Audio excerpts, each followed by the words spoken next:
Hey friends, welcome to Mrs. Piggle Wiggle Read Aloud, spring break version. We left off with Hubert being trapped in his room by all of his toys because he did not pick or clean any of them up. And Mrs. Piggle Wiggle and the other children were coming down the street going to the circus parade. And they wanted Hubert to come and join him. So Mrs. Piggle was like, come on, hurry up, let's join us. Hubert turned around quickly with the idea of getting to the door and joining the fun. But the freight car went scooting under his bed, and the bureau drawer tipped over and hit him smartly on the shins. Hubert began to cry and to try to kick his way to the door. But everything he kicked seemed to hit back. He kicked a building, and a block fell on his toe. He kicked a little builder office building, and it fell over and clouded him on the back of the head. He kicked a book and it hit a lamp, which fell and knocked a heavy wooden elephant off the bedpost onto Hubert's shoulder. He could hear the music of the circus parade growing fainter and fainter, and so he bawled louder and louder. Then he heard a tapping on his window. He crawled over and reached out. It was the rake with a note on it. He took the note and opened it. It said, "The only way you can get out of that trap is to put everything away where it belongs. If you hurry, we will wait for you. Your friend, Mrs. Piggle Wiggle." Hubert began by finding the little builder box. He took down an office building and put each piece in its right place. Then he put away the stone blocks, then the train tracks, the circus, the soldiers, the paints, the chemical set, the printing press, the books, the fire engines, and the automobiles. He played little games, pretending that he was racing someone to see who could find the most parts of the game the quickest. He had to take off the bedclothes and shake them in order to find the soldiers and the circus, and then he thought that as long as the bedclothes were off anyway, he might as well make his bed. It was so lumpy when he finished, he thought he had left some airplanes in it and took the covers off again and shook them. He made the bed again this time, and it was neat and smooth. Hubert was proud. He was under the desk finding the last piece of the little builder when he heard the music again. He put the piece in the box, put the box in the closet, and tore down the stairs and out the front door. There they came, Mrs. Piggle Wiggle, all the children, and the circus. Hubert ran out to meet them, and nobody said anything about the pan of orange paint stuck in his hair or the word "Exp-gun" printed on his cheek with purple ink. Away they went down the street, Hubert carrying the flag and yelling the loudest. So that's the end of the Hubert chapter. The next chapter is called The Answer Backer Cure, and there's a picture here.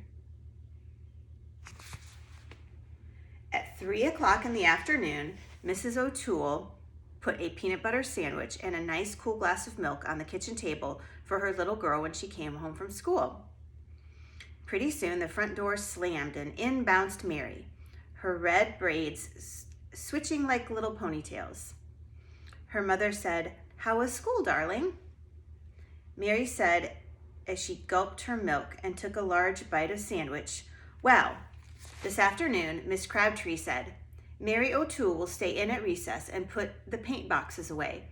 And I said," Mary took another gulp of milk, "You're the teacher here, Miss Crabtree. Why don't you put away the paint boxes and let me go out and play?" Everybody in the whole room laughed, but mean old Mrs. Crabtree, and she sent me into the cloakroom. The cloakroom means the coat room. Mary took another large bite and looked up at her mother expectantly to see if she would appreciate how smart she was. However, her mother said, "That was a very rude thing for you to do, Mary, and I am ashamed of you. When you finish your sandwich and milk, you had better go up to your room and stay until dinner. You can concentrate on how rude you were to nice Miss Crabtree." Mary pulled her mouth down at the corners, squinted up her pretty brown eyes, and said, "Why should I?" She kept her mouth pulled down and blinked her eyes rapidly in a most disagreeable way. Mrs. O'Toole was dumbfounded. Never had her little Mary acted in this horrid way before. She said quietly, "You should because I tell you to. Now scat." Mary walked slowly out of the kitchen, switching her skirt and her braids and managing to look impudent even from the back. When she reached the top of the stairs, she called down to her mother, "I'm going because I want to, but not because you tell me to," and dashed into her room and banged the door. That night at dinner, Mary was quite normal, but after dinner, her daddy said, "Scoot the dishes off the table, sweet un. Your mommy's tired." And his dear little wee un, instead of jumping up and doing what she was told, pulled her mouth down until she looked like a sad jack-o'-lantern, squinted up her eyes and said, "I'll do it because I want to, but not because you tell me to. Anyway, you eat here. Why don't you clean the table?" She blinked her eyes rapidly. Her father looked as though he might be going to give her a spanking, but then he noticed that it was time for the news, so instead he went into his study, turned on the radio, and lit his pipe. Mary did clear off the table, and she dried the dishes, but she kept blinking her eyes and muttering. The next morning, her mother said, "Please hurry with your breakfast, Mary. The children are waiting, and then you'll make them late for school." Mary pulled down her mouth and began blinking. She said, "I'm the one that's eating this breakfast, madame." Mary's mother sighed and said, "If you only knew how unattractive you look when you talk like that, you would stop right now." Mary mumbled something into her mush, then grabbed her sweater and slammed out the front door. Mrs. O'Toole went to the telephone and called her friend, Mrs. Ragbag. She said, "Hello, Mrs. Ragbag. Have you noticed any change in Calliope lately?" Mrs. Ragbag said, "Well, no, I can't say I have, Mrs. O'Toole. She seems to be studying hard in school, and she eats and sleeps well. Have you noticed anything wrong with her?" Mrs. O'Toole said, "No, it's not Calliope I'm worried about. It's Mary. Yesterday afternoon, she came home from school, and she seemed perfectly normal, and she looked all right, but she told me how very impudent she had been in school. I punished her, of course. In fact, I sent her to her room to stay until dinner, but she was impudent to me. She was rude to her father, too. I just cannot understand it. I thought perhaps all the children were acting this way." She pulls down her mouth, squints up her eyes, and blinks. "She looks hideous." Mrs. Ragbag said, "Oh, I'm sorry, Mrs. O'Toole, because Mary has always been such a dear little girl. I don't know what to suggest. Why don't you call Mrs. Keystop?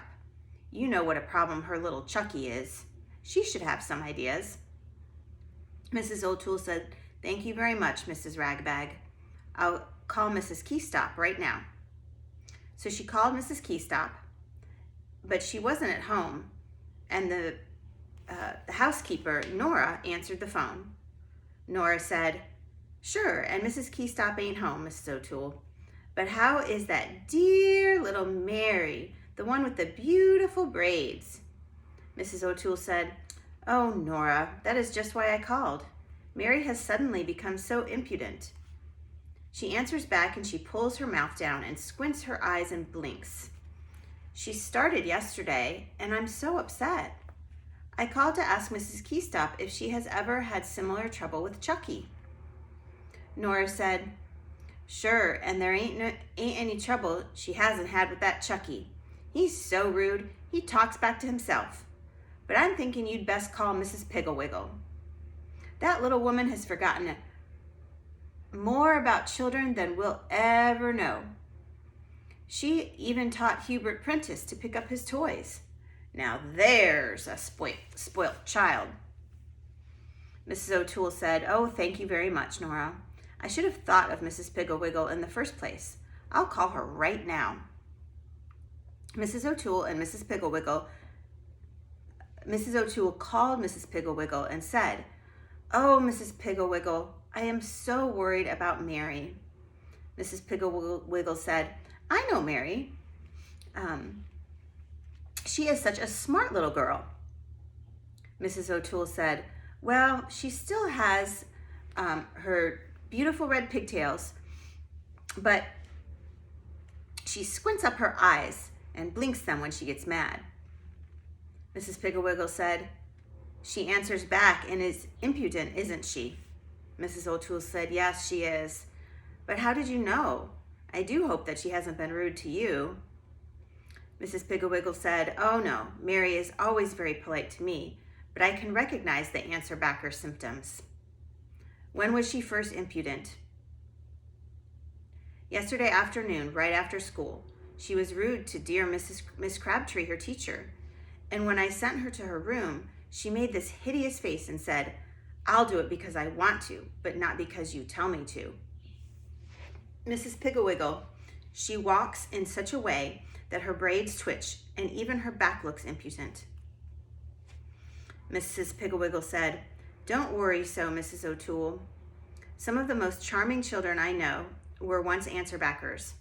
Fortunately, Mary has only just begun, so she can be cured in no time at all. Just drop by here after lunch and I will give you Penelope Parrot to keep for a while. Mrs. Garrison has been using Penelope, but she has had her for a month now, and Gary should be cured by this time. Now don't worry, Mrs. O'Toole. Penelope is a cure for even the most stubborn cases of answer-backishness." Mrs. O'Toole hung up the phone and she felt much better. Right after lunch, she went down to Mrs. Piggle-Wiggle's house and got Penelope. Penelope Parrot was a large, cross-looking green bird who blinked rapidly. Mrs. Piggle-Wiggle said, as she handed the cage to Miss O'Toole, "Fortunately for you, Penelope will only talk to children." During the walk home from Mrs. Piggle-Wiggle's house, Penelope was quiet in a very cross, blinky-eyed sort of way. And when Mrs. O'Toole hung her cage in the kitchen, she hunched down and put her head under her wing. But when Mary came in from school, Penelope woke up and began preening her feathers. Mary was delighted with Penelope. She said, "Oh, Mother, I have always wanted a parrot. Do you think she can talk?" Mrs. O'Toole said, "She hasn't said a word since I brought her home, but I was told that she speaks only to children."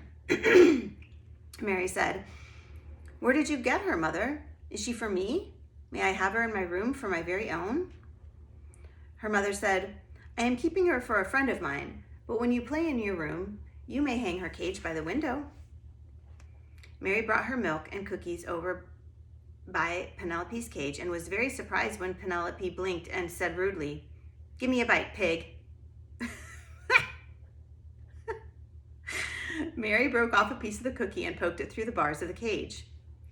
Penelope snatched it and said, "Thanks, pig." Mary turned to her mother. "She's certainly not very polite, is she?"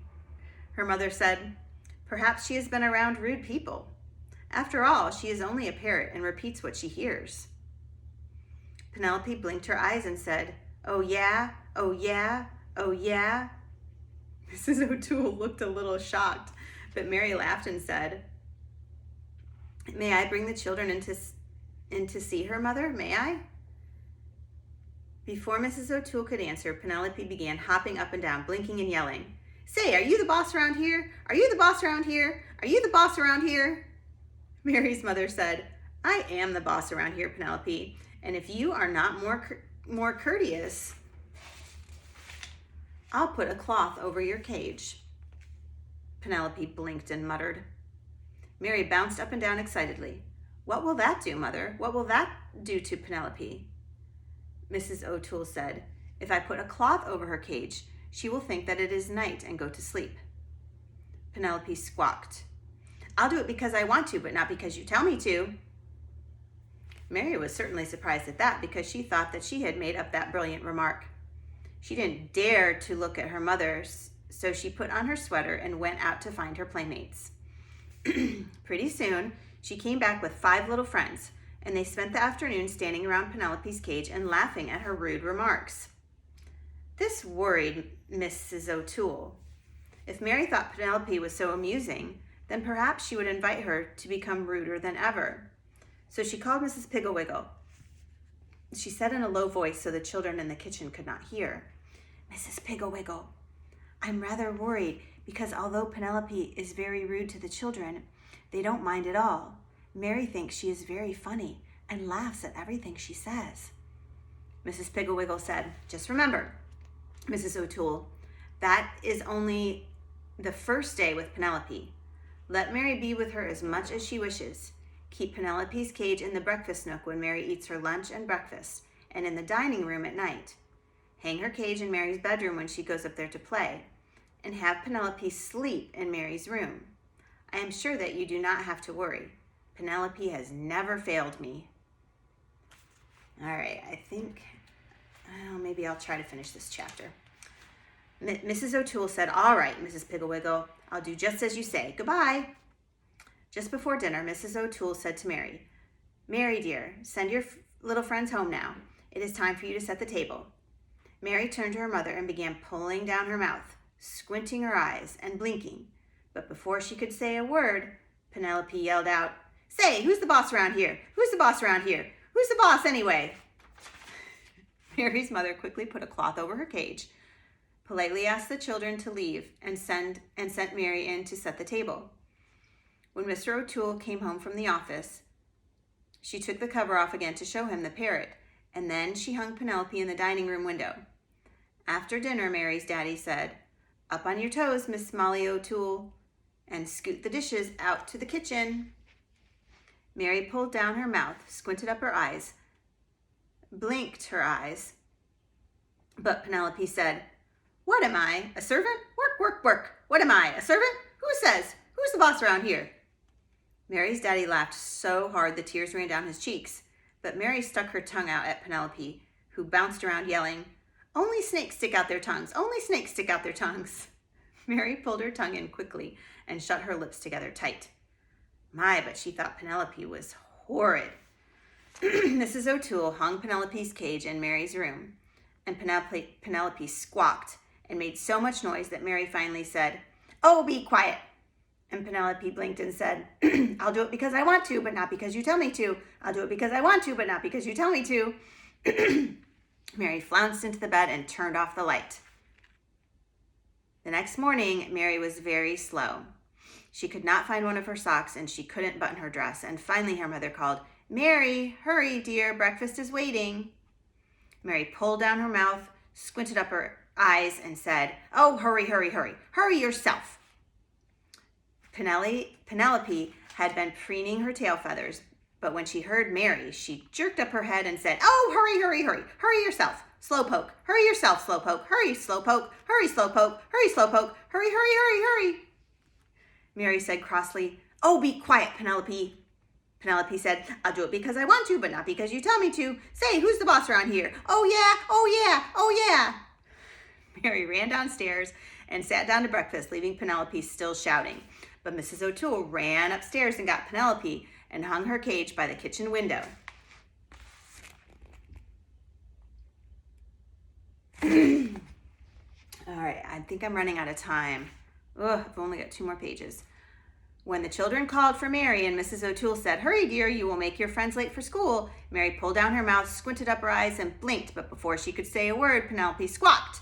I'm the one who's eating breakfast, madame. Hurry, hurry, hurry. That's all I hear. Hurry yourself, Slowpoke. Mary was ashamed to look at her mother, so she rushed off without kissing her goodbye. Penelope yelled after her, Hurry, Slowpoke, bell's ringing. When Mary came home from school that afternoon, she kissed her mother and said, Mother, I apologized to Mrs. Crabtree today, and she said that next week I may be monitor for the scissors. Penelope yelled, Who said so? Who said so? Who said so? Who's boss? Who's boss? Mary turned to Penelope and said, You are a very rude bird. If you don't hush right now, I will put the cloth over your cage. Penelope blinked and said, Hush, hush, hush. That's all I hear. I'll do it because I want to, but not because you tell me to. I'll do it because I want to, but not because you tell me to. Mary's mother said, I am the boss, and I think it is time you went home, Penelope. Mary, would you like to return Penelope to Mrs. Piggle-Wiggle? Mary said, Oh, yes, Mother. And may I stay and play? Mrs. O'Toole said, I think you had better come home and practice. Your music lesson is tomorrow, you know. Mary started to draw down her mouth, squint up her eyes. But then she said, All right, Mother, I'll come home right after I return that rude Penelope. All right, guys, I gotta go. See you next time.